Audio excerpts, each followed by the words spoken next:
Hello and welcome to the Swan Song Project Podcast. My name is Ben Buddy Slack. I'm the founder of the Swan Song Project and the host of this podcast. The Swan Song Project is a charity. We're based here in Leeds in England, and we help people who are facing the end of their lives or dealing with bereavement to write and record an original song. We believe in celebrating lives, making memories and leaving legacies. If you'd like to find out more about the charity, you can visit our website, which is swansongproject.co.uk. The podcast features songwriters. Every episode I have a different songwriter on. I ask them to share with us one of their songs. We talk about how they wrote it. I ask them to share a songwriting tip, and I also ask them to share a song that's meaningful to them in some way relating to bereavement. This episode features Sam from the Howl and the Hum, and it's a really fascinating conversation.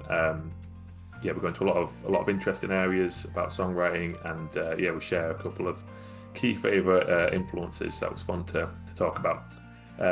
And he's got some great songs as well, so I think you're really going to enjoy this episode. If you do, please like, share and subscribe to the podcast. We've got lots more great guests coming up that you're not going to want to miss. But without further ado, here is Sam from the Howl and the Hum on the Swan Song Project Podcast. Enjoy.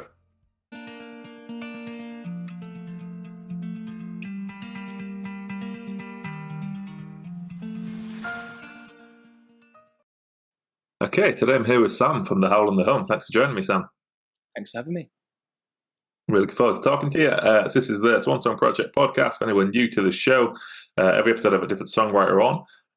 First, we're going to talk about one of Sam's songs. We'll talk about how he wrote it. In section 2, I'll ask Sam for a songwriting tip. And in section 3, we're going to talk about a song that's meaningful to Sam in some way relating to bereavement. So over to you, Sam. Which song of yours have you chosen to talk to us about today? I asked you just as you get in a sip of your coffee. I'll be sipping away for the next hour, don't worry. Our new single came out a few weeks ago. It's called Same Mistake Twice. So I was going to talk about the writing of that song. Brilliant. So we'll hear that now. This is Same Mistake Twice by the Howl and the Hum.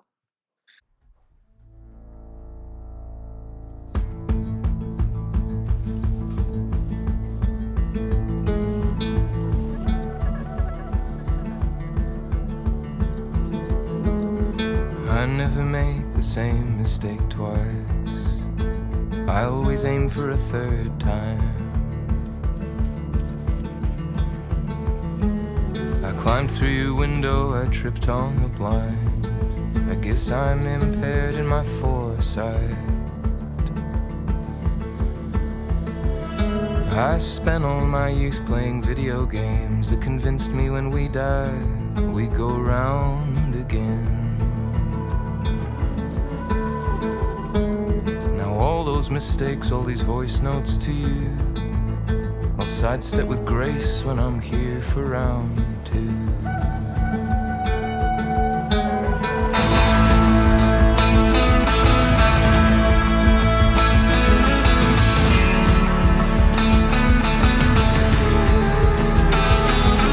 Cause I never make the same mistake twice. If I do, it's an encore.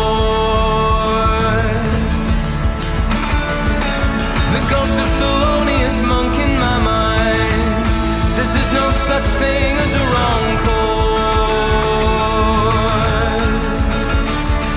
Well, I'm always forgetting my friends' occupations. I swear that I'm listening, just feeling jaded. You moved to London with everyone else. I stayed in Yorkshire avoiding success. There's a man in the pub, does he used to be young, and he looked just like me, did the things that I've done, but he left Michelle for a job in PR. Now he's got hard drives of pictures of her. Oh, pictures of her.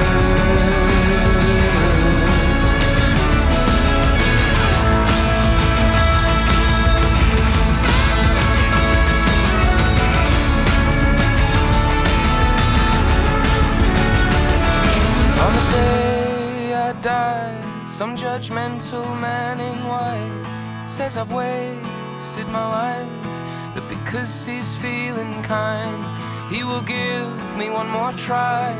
But we don't see eye to eye, cause if I had the chance, then I would always make the same mistakes twice.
Okay, brilliant. Yeah, that was Same Mistake Twice. Yeah, it's a great song, Sam. What can you tell us about writing it? So that song came from when a friend of mine came up to Leeds. He was, I think he came up to watch the Leeds game. He lives in London. He's also a fellow songwriter called Ben Leftwich, Benjamin Francis Leftwich. And we were wandering around. I won't tell too much of the story because I don't want to feel sort of emotionally incriminating. But he was talking about an old flame who he was had sort of like a renewed connection with. They'd started talking again. I think they lived overseas from each other, and there might have been a stray spouse. I'm being as vague as possible. But in all of this confusion, he was talking about leaving all these voice notes on this person's phone. I hope he doesn't mind me mentioning that. And we were just discussing all of the paths in our lives and all of the things that we regretted doing, and the the voice notes that we regretted leaving, and the moments that sort of separate us from other people. That, like, when you see two paths in front of you and you choose the one on the right, and you're constantly thinking, you're always haunted by the what if I'd taken the path on the left. There's that beautiful old Robert Frost poem, I don't know if you know that, but we studied it when I was doing GCSEs. Two roads diverged in a yellow wood, and I took the one less travelled by, and that has what made all the difference. And lines like that have always stuck with me. The what ifs of your life. And so surrounding those sorts of ideas, I think Ben and I sort of went our separate ways that evening, and I came back to my house and started playing on the guitar, and I started playing this.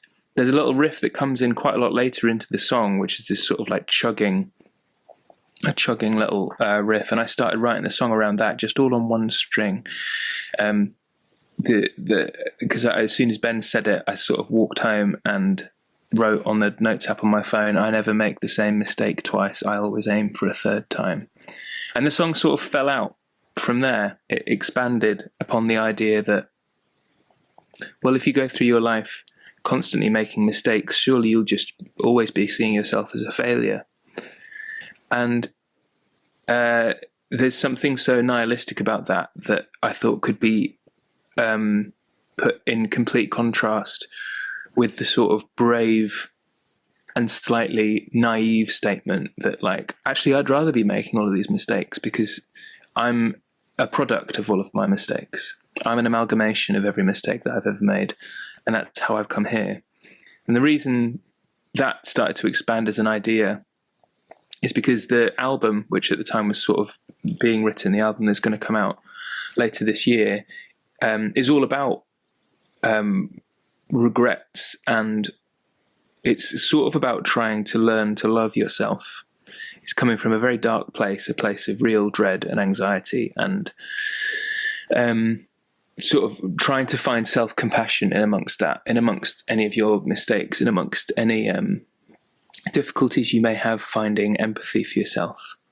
And so I wanted to explore that on this song, and then as a result, taking a step back from it, that song sort of became the crux of the album. So we've named the album Same Mistake Twice as well, because I think as a starting point, it was such an interesting way to describe self-love with this sort of naivety, and then we built this really sort of over-the-top Springsteen-y backing to it with this like driving drums and a ridiculous saxophone solo. Which all sort of like came on. It was going to start as an acoustic song. It was going to start as a relatively slow acoustic song with a bit of a pulse. And then when we took it to the studio, Joe Futet, the producer, was laying down all of these ideas. And then my friend Matthew, who lived just down the road from the studio in Hackney in London, just sort of swung by to the studio one day to say hello, have a cup of tea. And it also turns out he's arguably the best saxophonist in the universe, maybe. I don't know. I've a better sax player than him. And he just sort of, I think he had 3 goes at the song in this sort of like instrumental section we had left. And the first, I think the second version that he did is the version that is on the recording. So it all sort of happened out of, and I love the fact that he made a mistake in the first one, and then by the second time he was playing it, he made the same mistake, and it ended up on the recording. And it's sort of like it told its own story. And so that was the process of the writing and recording of this one, I guess. It is a great song. It's very powerful, and I would make a few notes about the song, and the sax solo was definitely one of the things that I noted down. As being it's such a kind of like triumphant kind of fun finish to the song. Have you played it live much yet? I know you've got a tour coming up later this year, but I imagine it would be a good fun live song. It's sounding really good in the rehearsal room. We've never played it live. So another thing about, I guess, the whole a bit of background, I guess, is the Howl and the Hum used to be a 4-piece with 4 people that we all met in York and started from there. And then over lockdown, we all sort of went our separate ways, and we came out of the end of lockdown and sort of coming into 2024 with a completely different lineup, with me being the only same member. And so the sound did change. Matthew, I only met Matthew, the sax player, about a year and a half ago. And the various other people that have been that played on the record, Dave Hamblett on drums, and I played the guitars on it because we didn't have a guitar player with us. And I think my friend Kai West from Bull played the bass on that song. And now we've got my housemate Naomi McLeod playing bass with us. So the Howl and the Hum has become a very different beast over the last few months, and so we've only just been rehearsing recently as the new lineup, sort of replicating the sound that has been. That's my cat, by the way. Sorry.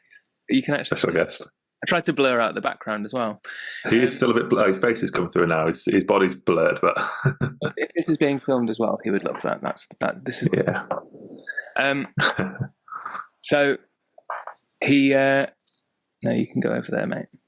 So the band has changed a lot over the last sort of few months, and we've managed to not only replicate the sound of the recordings, but also the sort of volume and intensity within the rehearsal space. But our tour in November is probably going to be the first time we ever play any of those songs. Oh wow, that'd be exciting. So when was the album recorded? Was this last year? Last year, the album was recorded over a course of like 8 months or so, it sounds like a really long time. We weren't in the studio for 8 months. I have a full-time job. I work for the NHS in Leeds, and sorry, my cat is really trying to be. He must have something to say. It was recorded over 8 months in Hackney, but it's sort of recorded on weekends and weekdays. I would come down and I would make various trips. Get in the train, shout out to the LNER, and I would come down sort of like 1 or 2 days at a time, working out of Joe's studio in just outside of Hackney Central. And the songs started out very bare bones. Sometimes they only started out with sort of just an acoustic guitar or just maybe just a lyrical idea. And then so I didn't really have an idea of what I wanted it to sound like at the start. I wanted it to sound a lot more analog. I wanted, or rather, acoustic. Our first album had a lot of digital instrumentation on it, and that was something that I kind of wanted to avoid, because I feel like the world is getting a lot more digital and I'm a little bit scared of it, and I miss that a real sense of humanity, and so we wanted to drive towards the more human elements. So much of the album is recorded live and contains live instrumentation and contains a lot of very living, breathing instrumentation, which is sort of where the saxophone came in. That instrument doesn't exist without breath. So that's where a lot of that came from. And it was recorded over a long time. Sometimes I could only come down once a month, so we only sort of got like half a song recorded. Sometimes I could come down every week, and then after the album had sort of shaped up and we realized exactly what was needed, we then went and locked ourselves away at a studio in Wiltshire, I want to say, near Stonehenge. It was like an hour away from Stonehenge. It's sort of in the middle of nowhere. And I got lots of friends to come and play on it. Locked ourselves away, and then it was finished, I guess, by about September last year. A few little tweaks. And then, we're not going to release it until September. So it takes another year to get all the build up to it right, which is very strange. But I guess that was based on the advice from various professionals within the industry who I trust. So, that's how I've decided to do it. Yeah, very good. So, were you writing the songs in the studio then? So I do a lot of writing from home. I do a lot of writing when I travel. So I have notes on my phone where most of the songs start. I have voice notes on my phone, which are usually written while I am sitting down watching TV. So there's usually like the sound of some stupid American sitcom in the background of most of the voice notes for this album. But usually I don't play a song through until I've, to a producer or to my manager, until I've played it at either an open mic or a small gig or something. So I need to be able to play the song through almost for myself before it gets played to anyone else. So the song will exist in some sort of entity for, between 2 and 4 minutes before it actually gets taken to the studio. So they exist in fragments. They'll all sound completely different to the version that's on the record. But yeah, they exist in sort of odd little ghosts of themselves. And is that writing often done like acoustic guitar? Or? Acoustic guitar. I've got my gran sadly died over COVID, but I've got her piano downstairs in my house. That's one of the best things that I've ever moved into my house. So that the piano that I learned to play piano, she was also a piano teacher. She bought my family piano when I grew up in Essex, and so I've got the family piano that my gran bought for us in the house downstairs, which is where these days I do most of my writing, but mainly because it involves facing a blank wall, either playing the piano down here or having a guitar next to me, and so the guitar comes onto the lap, and that's where I do most of it. But it usually the writing of the song is usually done in sort of the most bare bones way. The most vital elements of the song have to be written, which is to me usually the lyrics, the vocal melody, and the chords or chord movement. That has to exist before I start expanding it. But sometimes the expansion of it turns the song into something completely different, can change the genre, can change the trajectory, and as a result can even change the meaning of the song. So sometimes, not usually, but sometimes it means I go back and change some of the lyrics to suit the new structure, the new sound. That's interesting. So is that where... Can you say a bit more about that? Is it like when the orchestration creates a certain feeling or a certain... Yeah, well, the jubilation of it, really. So although this Same Mistake Twice was written, it was mostly written at home on the piano, and then with an acoustic guitar, and then onto the piano, and then it was taken to. Well, I used to have a writing room in Strensall where we started writing some of this second album with our old guitar player Connor. So Connor helped a little bit out with the writing of this song, and so it was very chucked in the idea, and we had the idea of where the song went up until this sort of end section where. There's a bit in the song where Saint Peter turns up, or rather the main character discusses what would happen if he got to the gates of heaven, and he was like, well, do I get an opportunity to go round again and make all the same mistakes twice? Because the song...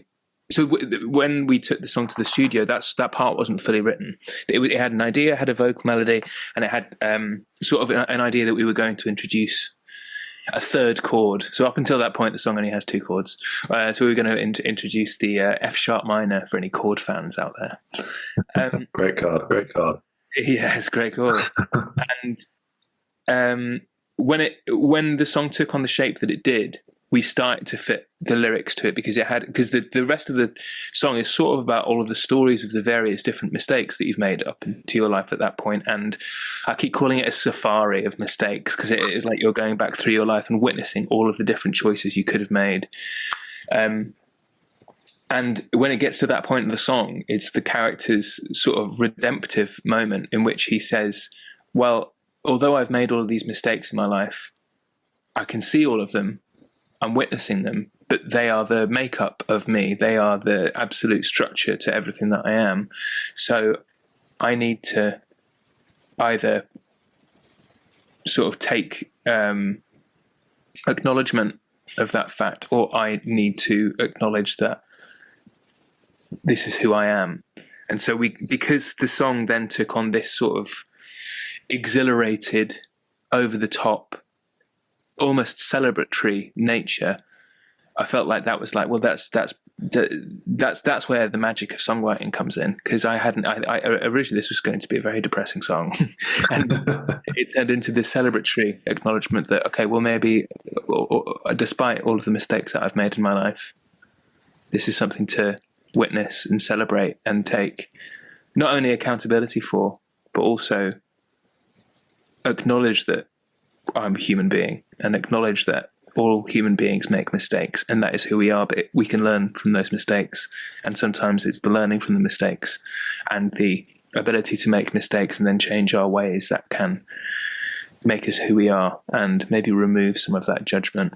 And that was quite a therapeutic moment for me. And I'm glad that in this weird sort of tennis match between the lyrics and the music, there could be that sort of conversational element almost. It's like the music informed the lyric after the lyric had started the song. And that's my favourite point of songwriting, really, because sometimes I get far too intertwined with the lyric and forget to write any proper music for it. Yeah. It was a nice, that was a nice moment. Yeah, no, that's fascinating, Sam. And it's such a magic process, isn't it? And similarly, I used to be much more with my own writing. I'd be very particular about my lyrics, and I'd be a bit rigid with them. Whereas now I do, because I feel like that is such an interesting part of the process. It's not necessarily knowing where a song is going to go sometimes, and how the music can feed back into what you're trying to say and have its own thing to say, I guess, about it. Yeah. Yeah, really good. Going back to what you said about this being kind of like a theme for the album about learning to deal with mistakes and live with mistakes and things like that. How much of that was conscious before, like when you started? Well, I guess do you write like regularly and then collate an album from that, or do you set out with an album in mind? Like, was this is something I'm thinking about? I'm going to try and write an album's worth of stuff exploring these topics. Was that conscious, or did it just kind of come out? I was definitely thinking about what I wanted my album to be about, but there were so many different ideas knocking about before I landed on the idea of sort of anxiety and mistakes and dread. So I have everything I have an idea for essentially exists on my phone in the Notes app, and there were so many different versions of this album that came out, and I think it would only really the only songs that would work were the songs I would consider to have been to successfully explore the point that I was trying to make within each song. So only the best songs would make it sort of through my little net, and then once those songs were sort of amalgamated, I could take a step back and go like, okay, well, if all of these songs are written and I'm happy with the writing of them and I feel like they've explored their points, then what are they all about? Is there a unifying thread here? What am I? And then I'd sort of like almost turning into my own therapist, try to analyze exactly what it was. And as soon as some of the songs started to come out, so we've got this Same Mistake Twice was, I won't say it was the first song to be written. There was a song that I wrote a few years ago called, it was originally called I Hate Me Too. It's now called All My Friends Hate Me, which is definitely about how we are seen and judged in the eyes of others. And that was supposed to be a bit of a daft throwaway country song, but it took on so much more life as soon as it took its context within the context of the rest of the album, which is about judgment, being judged, online discourse, and how much we can forgive ourselves and how much others can forgive us and how much that matters to us. And that suddenly just sat right alongside Same Mistake Twice. And then I wrote this sort of pop song, which was kind of just supposed to be a little breakup song, but it had a really strong melody, which is a song called Dirt, which is coming out in a couple of months' time. And although that song was about breakup, and I've written a few breakup songs before, I'm proud of the breakup songs. I don't want to be known as a breakup songwriter, as some people are, but I'm proud of the song, and I thought it was a cool song. And then I went back and read the song, and it's all about being judged. It's called the song is called Dirt. And the chorus is, you've got dirt on me, I've got dirt on you, so let's keep it clean. It's not like we ain't got nothing to lose. And it's all about like what we remember about people we've been in our relationships with, and how much we will tell other people about those sorts of things. So suddenly all of the weird stuff on my subconscious was scraping off into these songs. All these shavings of guilt and dread and remorse and anxiety about being seen and about being judged were falling into these songs. And I didn't notice it because I was just going into the studio, or I was sitting at home and I was just writing songs that to me sounded good, and they told stories and they had characters that were being explored. And then as soon as I took sort of one step back, I was like, oh, okay, I know what this album's about. It's an album about dread. It's an album about anxiety. And it's an album about all of the different narratives that we create in our head. And so that probably came maybe 8 songs into it when I was just like, okay, I get what this album's about. And then, well, we'll come on to this in the songwriting tip, but then I started to think a bit too much about it. And so I wrote some really bad songs because I had a theory in my head of what I wanted it to be about. And it was too direct, and the songs failed as a result, I think. There's still some lyrics and some moments from that sort of period of writing when I sort of understood a little more what the album was going to be about, but they were nowhere near as good as when I could switch my brain off and just sort of write honestly and innocently without too much intent. Because I just think the best writing comes from the subconscious. And I spent a lot of COVID and a lot of the years since then coming to terms with who I am as a person, and coming to terms with the mistakes that I've made, and trying to understand what self-compassion and self-forgiveness looks like. And all of that went into the album. And there's something in it, especially in some of the lines throughout the album, that still ring true when I'm feeling low, or when I'm feeling down about myself, or when I'm giving myself a hard time. And I'm still going to be proud of some of the lyrics that I've written, because they put that feeling and that discussion and that analysis in a clear light. And that sounds like I'm tooting my own trumpet, but maybe I am, and maybe I'm allowed to be proud of that, because it was difficult, and the best way that I can understand difficult things is to put them into songs, and the best way that I write songs is by switching my brain off for a while. And so the subconscious wrote some of the best bits on the record, and that's the feeling that I've been left with. That's great. So yeah, I think you're completely right to be proud of it, and I think that as well, of that when it feels like you've worked through something and it's that. Something that comes up a lot in Swan Song as well is it's trying to make sense of complex emotions and complex feelings. Obviously, with us, it's somebody who's facing the end of their life, and then sometimes it's going through that whole process of how am I going to say this lyrically in a short space of time, and then you get that little line, and sometimes it's just a little couplet, but it's just like that encapsulates all this feeling I've been struggling with, and then that stays with you. It's so easy to, and I have it with lots of my favourite songs where. Just having that little lyric and a little bit of tune in your head when you're worrying about something, or when that feeling's coming back, to just have that little reminder that it's been processed in some way. The one that was coming to mind for me then that I really love, which feels very relevant to, I don't know if you've heard the song, Leonard Cohen's song, That Don't Make It Junk. But the chorus lyric for that is, I took my diamond to the pawn shop, but that don't make it junk. And again, it's that kind of theme of like, just because something's gone doesn't mean it's rubbish now. And I always feel like with like lots of like relationships and things like that, when people have separated, they kind of focus on the bad things rather than, oh, actually there was lots of good things that happened there, or just because something's passed doesn't mean it's now worthless. Really the end of the lyric. I don't know that song, but Leonard Cohen is a hero of mine, and I'm annoyed at myself for not knowing that song, but there you go. I can't help myself now, but yeah, that's a proper immediate one. And there's lines like that are littered throughout sort of the history of songwriting, where you're just like, yeah, they've absolutely hit the nail on the head. Yeah. They turn into those immortal lines. They can almost be etched in stone. And it's Cohen and it's Dylan. The Dylan one was sort of my first love, but where they've got those lines, and John Prine, who I got into a lot, quite American country songwriter, just a few lines where you're like, that line was written 10,000 years ago, and they've just plucked it out of the air. Yeah.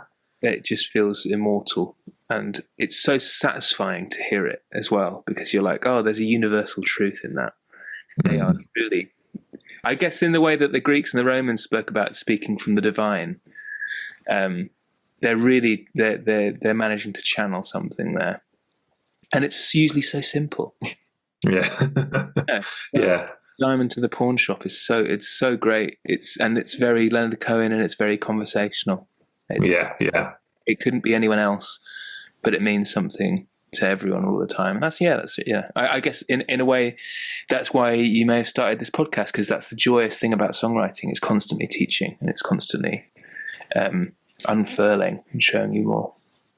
And one of the things that comes up a lot is Swan Song, and so we're going to talk about a song about bereavement later on, which one of the things I love about that section of the podcast, and just in general, I mean, there's lots of these conversations with people of songs that have, a song can be written about one thing, but then can mean thousands and thousands of other things to different people, and hearing those stories. So I get it a lot with the bereavement songs, where it might be a song which has nothing to do with bereavement at all, but to somebody, it reminds them of somebody they loved and lost, or there's one line in it which makes them think about, about someone they've lost, or made them think about death in a certain way. It's just the magic of songwriting. And I think it's, as you were saying as well, about that writing from the subconscious rather than when you write really specifically. There's something that, like, sometimes that can limit the interpretations, I think, can it? And if you're letting the subconscious go, sometimes it might not be as obvious what it's about, but that allows people space to interpret. Yes, absolutely. No, I completely agree. And there's a thing I'm going to sound really pretentious now. I did an English literature degree, went to the University of York. And one of the things that we learned about was the death of the author, which is not as bereaving as it seems. It is about once an author writes work, they are no longer, either plays it to, or is read by anyone, is received by an audience. The piece of work, the piece of art is no longer the author's. Authorial intent dies as soon as it is shown to anyone. And although it's not, I don't necessarily agree with it entirely. I think it's a really interesting, thing to say, because it shows you, as soon as you have given this piece of art to someone else, it becomes theirs. They impose their meaning on it. They can shine their own experiences on it. And suddenly it becomes, we were talking about the sort of universal earlier. It becomes the universes. And I think that can happen with great writing as well. A great line is something which feels so specific, but talks about so much more than it's referencing, and can be felt by anyone who's walked any walk of life. And that's the most fascinating thing about, I guess, poetry in general, but especially through the magic and mystery of music. Yeah, definitely. It's something, I think I've said it before on here, that, like, I feel there's a bit of a irony in me that I used to be someone who would, I'd always try and read interviews with songwriters and find out exactly what they meant when they wrote something. And then, I'm a big Tom Waits fan, and obviously a big Dylan fan as well, and people like that who, won't give you an answer. Like Waits particularly will tell you a million lies about what his songs are about, rather than tell you. And for that reason of, like, it's not my job to tell you what the song's about. You make your own meaning about it. But then I find it funny that then I do a podcast where I ask people in detail, so what were you thinking about when you wrote that song? But I love both ends of the spectrum. Sometimes I like to just sit in mystery about it. It becomes performative, and Tom Waits and Bob Dylan are like, they're both kind of characters as well. Mm. Like, although they might, Bob Dylan isn't his real name, but although they're such interesting people, and the music is obviously coming from this fascinating place within both of them. They don't owe us an answer, and they don't owe us the truth, because they've already given us this amazing piece of art. So in journalistic interviews and on TV appearances and stuff, why not appear as another character? And why not appear as something just as sort of difficult to read and something just as unbearably opaque. I really loved that there was the Scorsese documentary, which I really saw as more of a mockumentary, about the Rolling Thunder review, the Dylan one. I'm a massive Dylan fan. He just starts, Bob Dylan interviewed it and just starts lying. He just makes stuff up in this documentary, and they hire actors as some of the first-hand experiences and the interviewees and stuff. I thought it was so funny. I love that. I love when they're just making stuff up for the fun of it. And my favourite writers do it, and people still do it to this day. And it just shows that your art doesn't have to end with the song. Continue into the interview process long beyond the time that you're dead. It doesn't have to stay within the remit of a song. It can keep going. And even with the Dylan stuff, like Tangled Up in Blue, I've seen him 8 or 9 times, and he's changed the lyrics every time. I love that. So the song is never finished. The artist isn't quite finished being the artist. He's still being. There's both still unfolding. They're still being fascinating people. Did you hear the story about Jack White, when Jack White met Tom Waits? And he shook an awards ceremony, and he shook his hand and said, "Oh, Mr. Waits, it's a pleasure to meet you." And then 5 minutes later, he realised Tom Waits had stolen his watch. I love that, because that's like a Tom Waits character. Yeah. Waits is being a Tom Waits character. He's being this like little guy in like a back alley in like the 1920s or something. I love it. He's a genius, isn't it? Have you ever seen Tom Waits do the VH1 Storytellers show? Yes, so good. Which I love that show. But there's a bit of that way at the start. He comes out and he's sat at his piano, and he's twinkling away, and he says, a lot of these songs, I don't remember where they came from, so I'll make something up that might be better. And then he said, it's like when you're watching a show on TV and it says based on a real story. Like, does that actually make the show any better? Yeah, it's a good point, isn't it? That's a perfect response. Yeah, brilliant. So, I feel like this is a question I was going to ask you earlier, but I feel like we probably answered it already here. But obviously, you're talking a lot about your songs there, and going into this deep, rich meaning, and songs that deal with complicated things. And I guess you said obviously your literature degree. So I was going to ask, is that a big part of what brought you to music? Was the storytelling and the lyricist side of it? I guess where that marriage between being a pure music lover or being a lyric lover, what was that mix like for you getting into music? Well, when I was young, it was just I was a Beatles obsessive. I was when I was in year 5, I think, there was a school disco at my primary school, and my mum was the head of the PTA, and she was asked to book the school DJ for the school disco. And she rang him up and said, "Oh, are you free on this day?" And he said, "Oh yeah, Fordham School. That's where that weird kid kept asking for the Beatles." And she's like, "Yeah, that's my son." So I was so obsessed and wore out every CD, the Red Album and the Blue Album and Sgt. Pepper's, and then Revolver and Rubber Soul. And I wouldn't really listen to anything else. And then as soon as I did start listening to other stuff, I was just like, I can't really imagine myself doing anything else in the universe now. Like, this is where I experienced the most joy. So it definitely wasn't lyrics first. My dad had some great records which I didn't know he had, that were sort of stuck in the loft until we sort of dusted off his old record player. And I was fascinated by this Sideways album that he had, because Blonde on Blonde, the front cover of it, Bob Dylan is tilted, he's rotated to the left. And I was like, this guy's a sideways man. Why is he singing like that? And then I kind of didn't touch it because I was getting really into the Red Hot Chili Peppers and Muse. So again, just sort of fascinated with I don't even know how. I don't know what joins those two groups. I guess being 13 and finding those sort of musicians. So I sort of went on my little divergence when I was a teenager, and then I guess it's always strange trying to trace your musical journey, isn't it? Mm-hmm. It was very music orientated when I was a teenager. I didn't really care too much about lyrics.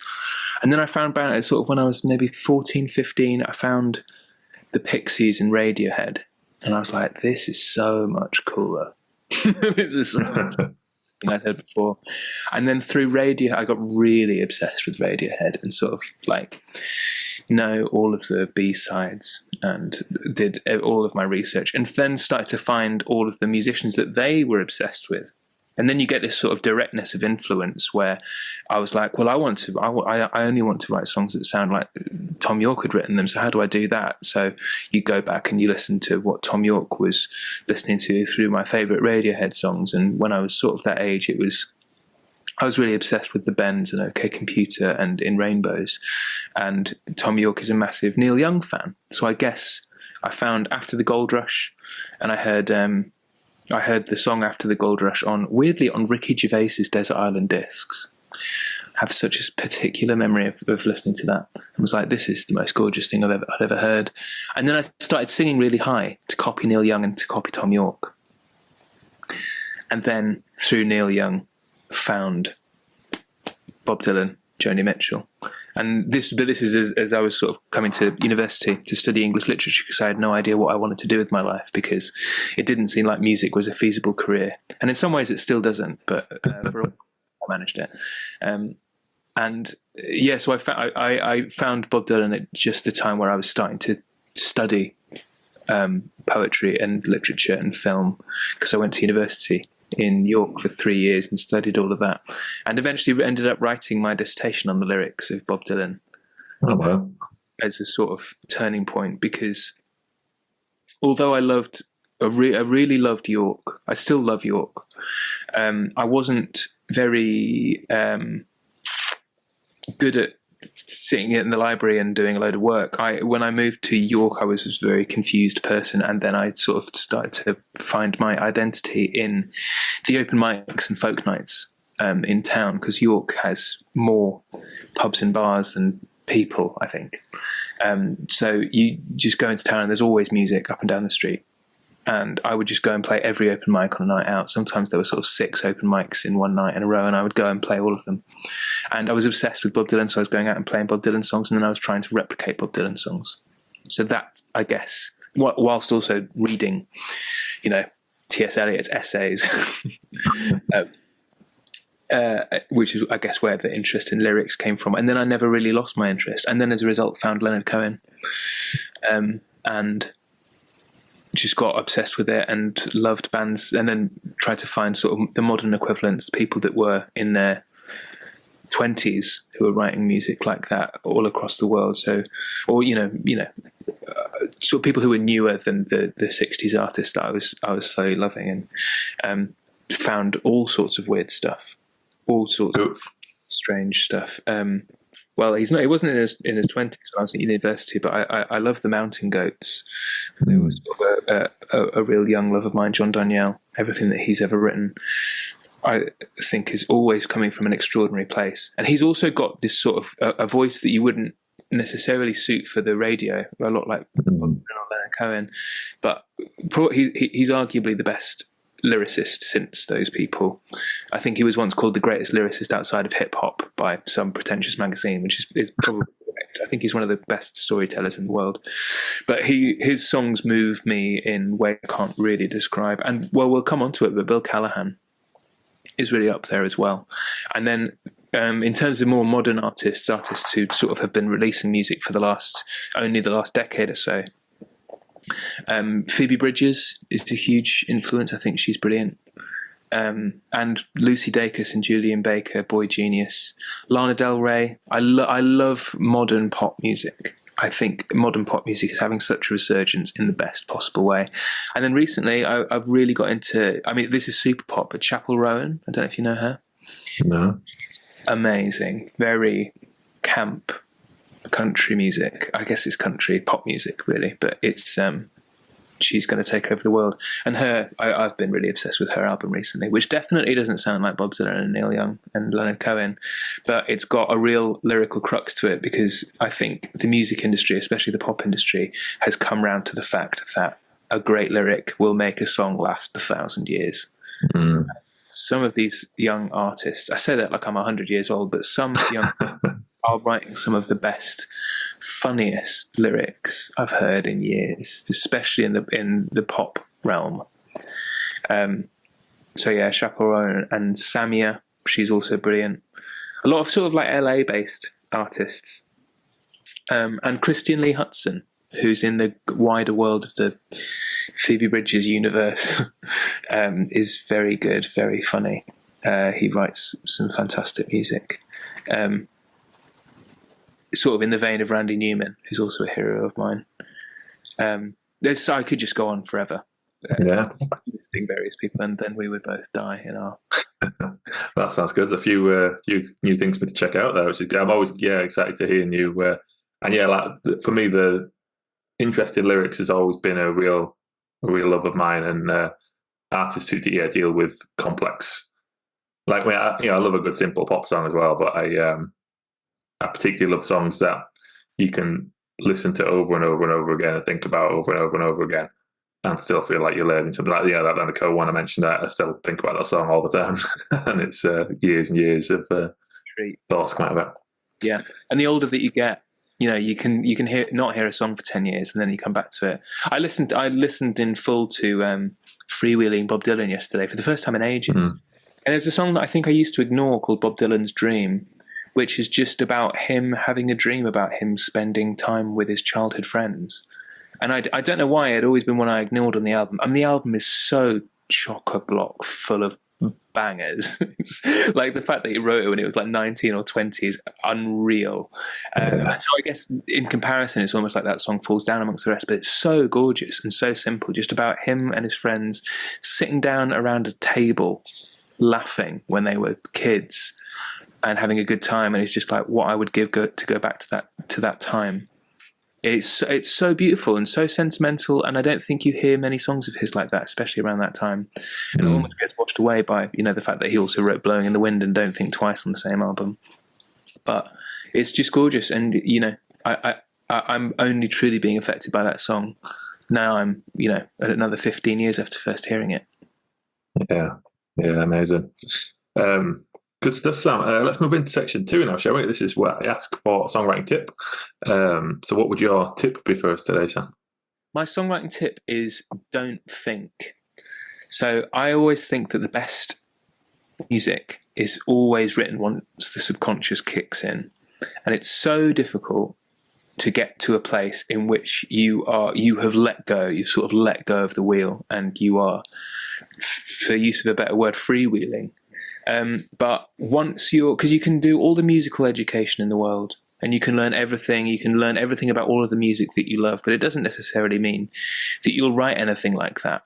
It's great to have that education, and it is always brilliant to use it. But once we start overthinking about either the stuff we want to write, or the structure of a song, or which chord should I go to now, you sort of want to get a bit more in the back seat of the song, and you want to let the song take the wheel.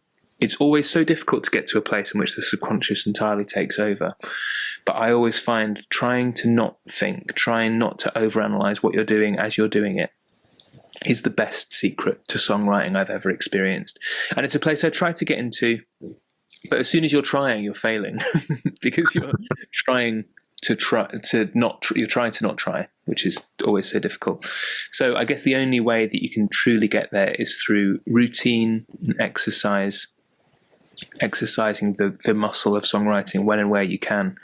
I try to set myself I try to do my morning pages in the morning, which is just trying to write a couple of sides, and not letting my brain think, just almost automatic writing, because after a while it's so much easier to get to a place where you're not really thinking about what you're writing. But yeah, that would be my advice, is don't think. Yeah, that's a really good tip. And then your advice for how to get there is to do it regularly and just try and be aware of when you're just writing. Yeah. Without conscious thought. This is a strange point that I realized over the last few years, but usually if I'm stuck with a song, if I'm at a point where I just this isn't quite working, I usually put the pen down and I'll go make a cup of tea, or I'll go to the loo or something. And the best ideas come when I'm on the walk. It's like shower thoughts. My version of like shower thoughts. But this is why people say that, because when you're having a shower, you're not concentrating on it.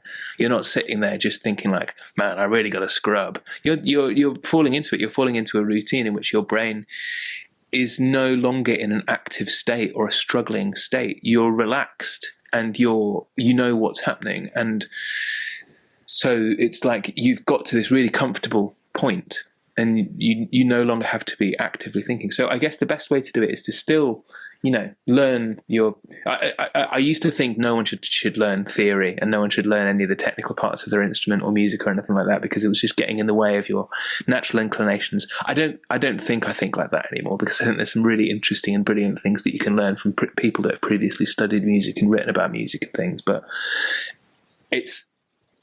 I'd say just try to get into a habit, and a routine is really helpful and healthy, but understand that sometimes the great ideas don't come for days, months, weeks, years, such a long time. And then but they're always out there, because, we hear great songs all the time. You hear great songs every month. They're all out there and they're still being written. It's just some people,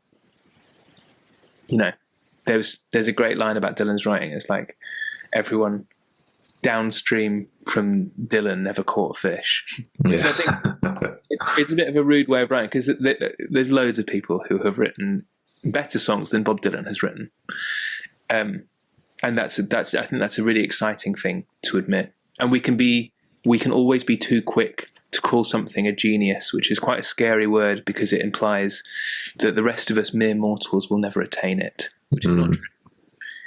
Anyone can attain it. Anyone can write a great song. My cat could write a great song. He could stumble upon some notes on a piano.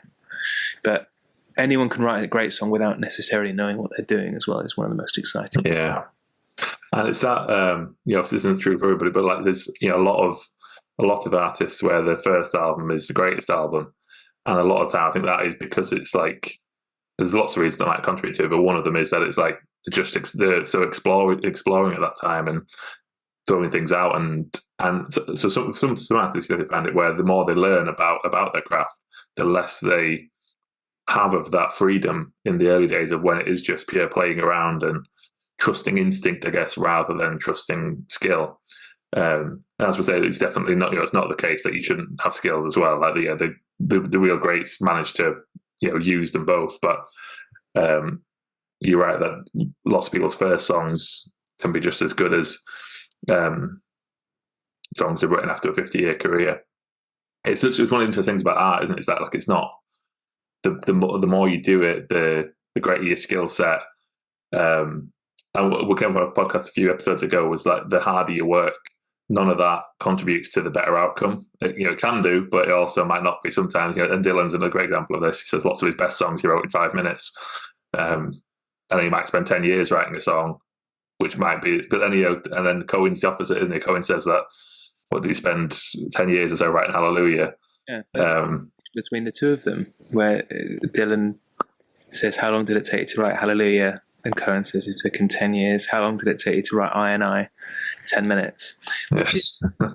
I mean, that's very Dylan, isn't it? But like, it's not a competition. It's when you the idea, and at the same time Dylan changes his lyrics all the time, and Cohen wrote Hallelujah. It's one of the greatest songs ever written. It's worth the 10 years. It's worth it. It's who knows, but I love there isn't a rule to it.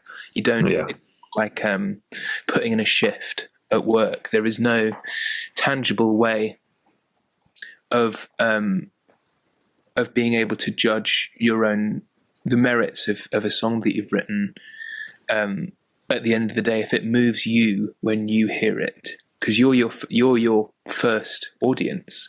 If you're sitting there playing a guitar and you come up with the chords to a new song, you're the first person hearing those, and if you like it, then you're the first. That's the first positive reception you get. You're the first applauding audience member. Yeah. And so if you continue to write, another verse that you like, another chorus that you like, all you are is an audience to your own idea. Yeah, that's a good way of putting it. I want to kind of move on pretty quick. I'm aware of time, but I just one more question on the not thinking when you're writing. Do you have any kind of process for? So you say you write a lot, so you write in your morning pages and things like that. Then do you have a process of review? Like, do you go back and look at what you've done, and in that process, is it then easier for you to tell, like, this was too conscious, this is interesting? What's that process like for you? I'm not sure. So when I've literally got my little book open here. So I write by hand. So I write with a pencil. If I write something and I'm like, as I'm writing it, I'm like, actually that could make a cool lyric, I'd circle it or I underline it. But the main thing that I do is to try to keep moving and just try to not think too much. Because if I start to go like, that could make a cool song or whatever, and then I try to write the song there and then, I'm disrupting my own flow.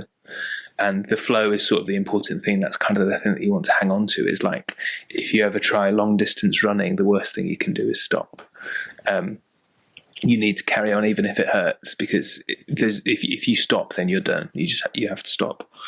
But I don't usually take too much from my morning pages. It becomes part journal, part creative exercise, which is something I want to change. I now want to do too. I want to journal at the end of my day and discuss how I'm feeling about my life, and at the start of the day, I'd much rather try something creative, try writing character stories, or try writing around memories and turn them more into either prosaic or poetical sort of writing processes.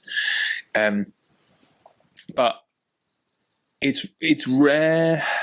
It's strange to try to delineate between what is conscious and what is subconscious, because once you've taken your mind off it and you go back to it as an observer, you can't really tell the difference. Sometimes you might have written the best thing consciously, the best part of the whole exercise, but you only realise that once you have come back to the exercise, which in some way means that I'm completely treading on me saying don't think.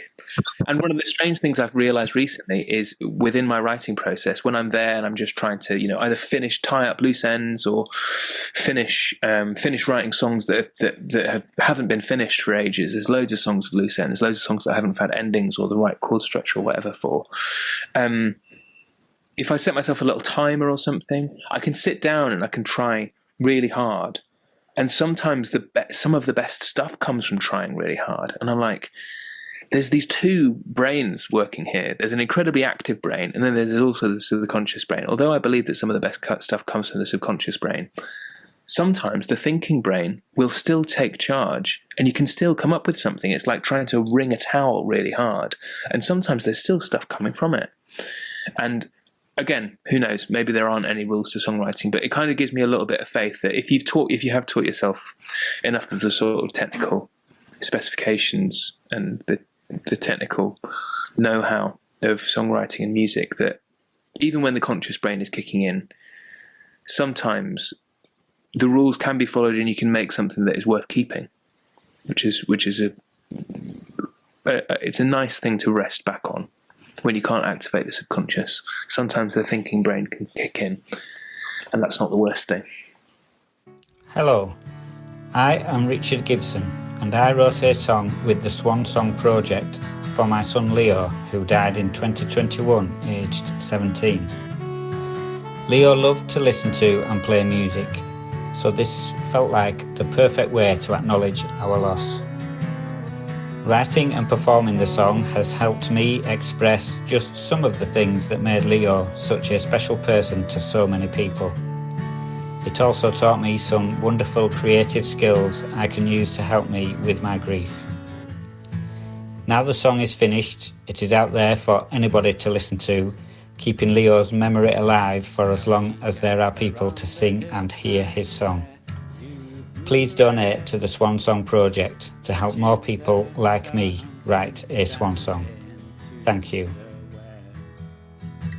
So grateful for the time that we spent together. Our hearts filled with your love to carry forever. So let's move into section 3 now, shall we? So this is where we're going to talk about songs meaningful to Sam in some way related to bereavement. And what I'm going to do here is I'll put the link to the song in the description of the episode. So if you're not familiar with the song, you can pause us, go listen to it, and come back. And Sam's going to tell us a little bit about it. So which song have you chosen for us here, Sam? I've chosen Circles by Bill Callahan from the album Shepherd in a Sheepskin Vest, which came out in 2019. Brilliant. So yeah, I'd say the link's in the description if anybody wants to have a listen to it. I recommend you do, because it is a beautiful, beautiful song. Why did you choose this song for this section, Sam? Well, you asked for a song about bereavement, and although it's just the first song that came to mind as soon as we discussed death. It has some pretty on the nose lines about death, but it doesn't treat it in a sentimental way at all, which is one of my favourite things about his writing. He's not a sentimental writer, really. It is just a narrative story. There's probably only about 10 lines in the whole song, and it has one of my favourite things that he's ever written in it, which is towards the end of the song. But apparently the song is about the loss of his mother. So he says, I made a circle, I guess, when I folded her hands across her chest. And she made a circle, I guess, and a circle does what a circle does best. The cyclical nature of life and death is, I guess, what he's referring to. And he's so good at imagery. He's sort of unbeatable with his imagery, and it makes me not want to delve into it too much, because the sparsity of the song and his voice sort of bringing out the lowness of the track with the really simple, beautiful guitar part and this little synthy keyboard organy thing happening behind it. It makes you just fall into the sheer simplicity and vagueness. Although at times it's specific, at times he can retreat back into that universality. And it makes me such a fan of his writing, and it makes me so envious of what you can do with such little ammunition. There's so few syllables in the song, and he makes me ponder life and death. And he does the thing that not many artists can do, which is talk about death in a really funny way. There's a bit at the end where he says, I could just quote every line of this song, but I'm not. Right at the end, with kisses as sweet as hospital grapes, as she slips out the door to flirt with the boys on the library floor. Now, I have no idea what he means by the library floor. I don't know if he's talking about a specific memory. I don't know if his own mother had experiences, had worked in a library to discuss any of that. But there's something so beautiful about finding something young and a bit naughty in memories of the people that we've lost. I just adore that he set this all in the space of a hospital, which is this stark and severe and clinical environment. And he's there talking about the warmth of his mother's, like the memories of his mother's romantic life. To flirt with the boys on the library floor is one of the most beautiful and almost childish ways of seeing someone that was so important to us, because in their death, you give them back their youth. And I think that what a beautiful way to put death. And he literally says, death is beautiful. We say goodbye to many friends who have no equals. Which should just be that should just be above the gates in every cemetery. Yeah, that's what that was the line that really got me the first time I listened to it. It's just superb, isn't it? And yeah, to say something so universal and also be talking about something so specific is, to me, not only an example of great songwriting but great poetry. And he has really fallen into the divine with a song like that. So yeah, I'd recommend anyone listen to that song. It's super. Yeah, it is incredible, and something about which again, we talked about this a bit briefly earlier. Like I don't know lots of Callahan, but I know what I've heard has been incredible. And it's that, like, as you mentioned, like, there's not a lot of words in the song, but there's also like the music being very sparse and his delivery is very kind of like just direct, and like it's just like you just feel it straight away. There's no real like distractions, is there? It's not like, it's just like, here's this beautiful little gift. And it's like, it feels like there's a real kind of confidence in that of being like, it just feels really pure, doesn't it? And authentic of like, this is just this expression that I've got for you.